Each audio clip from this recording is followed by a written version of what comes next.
Rebonjour tout le monde, re-bienvenue sur ma chaîne. Mon nom est Isabelle, je suis auteure, conférencière, blogueuse et c'est ma première vidéo de 2021. Alors, bonne année tout le monde. Et je voulais faire une vidéo aujourd'hui sur 5 ou 6 conseils qui peuvent vous aider à mieux commencer l'année. J'ai pris du temps de repos, j'ai pris des vacances et j'ai lu beaucoup de livres, des livres spirituels, des livres sur les lois de l'attraction, les lois de l'univers. C'est un sujet qui me passionne énormément, comme vous savez. Et j'ai des nouveaux enseignements et j'ai d'autres enseignements que j'ai déjà partagés ici, mais je pense que ça vaut la peine de repartager pour commencer l'année du bon pied. Tout d'abord, je pense que c'est super important de s'imaginer 2021 comme un canevas blanc. Un canevas, peut-être c'est parce que j'ai commencé à peindre récemment, mais je vous inviterais à voir la nouvelle année comme un canevas et se poser la question, qu'est-ce que moi j'aimerais créer cette année? Quelles sont mes positions? Quelles sont mes passions? Qu'est-ce que c'est pour la chose pour laquelle j'ai envie de me tenir debout et bien représenter cette année? C'est super important, c'est une question d'intention et aussi de manifestation.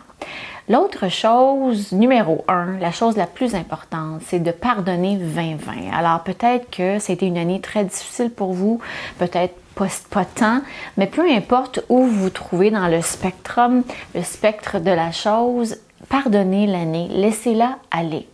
Laissez aller tout ce qui s'est passé de négatif, de triste, de lourd et pardonnez-vous aussi. Peut-être que vous n'avez pas toujours agi de façon élégante, peut-être que vous n'avez pas toujours agi avec la compassion envers les autres. Peut-être que vous êtes devenu agressif, agressive, c'est tout à fait normal. On vit des grands changements, tout le monde. Ça chamboule bien des choses, ça change notre vie. Alors, laissez ça aller. Laissez aller toute l'année passée, ce qui vous est arrivé, ce qui vous est pas arrivé. Et dites-vous que c'est de la chance de recommencer à zéro, au point zéro.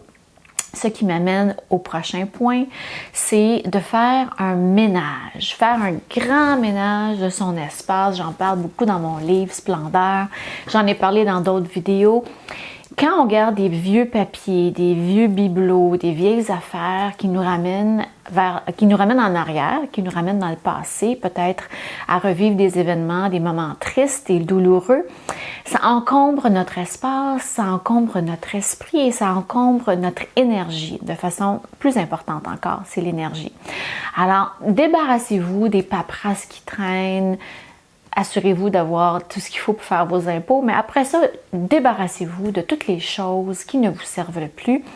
Vendez des choses sur Kijiji, Marketplace, Poshmark. Il y a plein de sites qui peuvent vous permettre de vendre des choses qui ne vous servent plus. Moi, j'ai fait un très grand ménage de mes placards et mon Dieu, que ça fait du bien. J'en ai donné, j'en ai vendu et maintenant, ça me permet de trouver des choses parce que j'adore aller dans les friperies, j'adore trouver des choses, des bijoux, des trouvailles originales, mais si j'ai trop d'affaires, ça marche pas parce que j'encombre mon espace et ça me permet pas d'attirer des nouvelles choses. Alors, j'ai donné des choses que je portais plus depuis des années, des choses qui me rappelaient des événements tristes et je laisse place à la nouveauté. On va voir ce qui va arriver en 2021, ce que je vais trouver quand je vais pouvoir retourner dans les friperies. Donc, laissez de l'espace aussi pour réfléchir, pour créer. Quand on a trop de bébelles qui traînent, ça nous empêche de créer des êtres créatifs. Alors ça, c'est super important.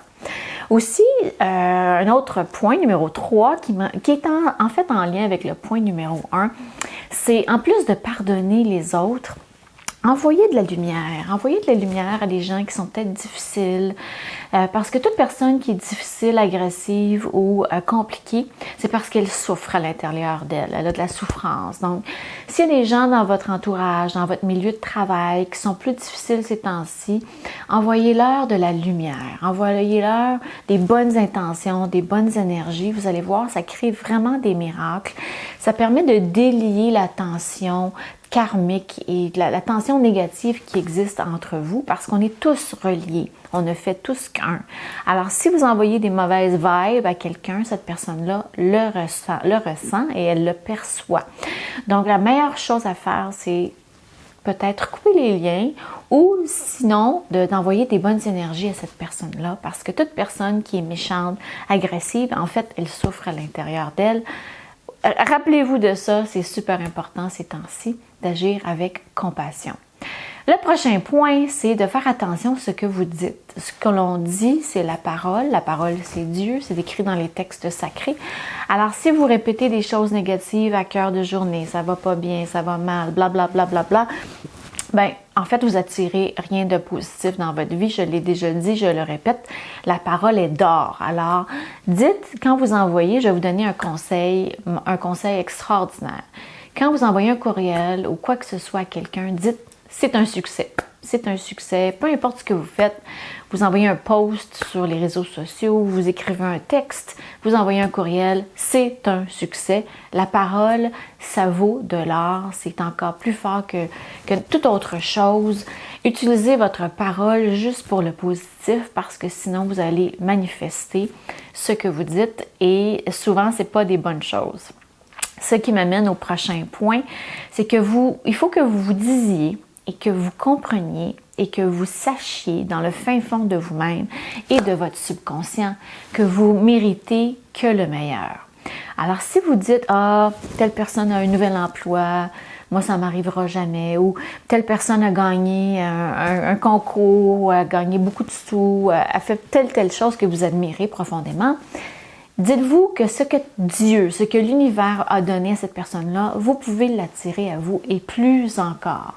Alors, ne soyez jamais jaloux envers les autres. Dites tout simplement ce que cette personne-là reçoit actuellement, je le mérite et plus encore. Ça ouvre la porte à des manifestations miraculeuses et aussi, ça vous rappelle que vous méritez tout ce qu'il y a de meilleur, argent, relations, résidence, tout le travail, tout et plus encore. Pourquoi? Parce que vous existez tout simplement. C'est pas nécessaire d'avoir gagné des médailles, d'avoir des diplômes à pu finir, d'avoir 500 000 followers pour mériter de recevoir quelque chose. Bien au contraire, des fois, nous-mêmes, on se met des contraintes, on se met des barrières pour recevoir. Tout le monde mérite de recevoir le meilleur pour soi-même. Attention, il ne faut pas avoir de la convoitise pour des choses qui ne nous appartiennent pas et qui n'ont pas d'affaire dans notre vie parce que là, on attire des mauvais karmas. Donc, vous dites ce que je mérite, ce qui doit être dans ma vie, le sera et ça sera que le meilleur pour moi.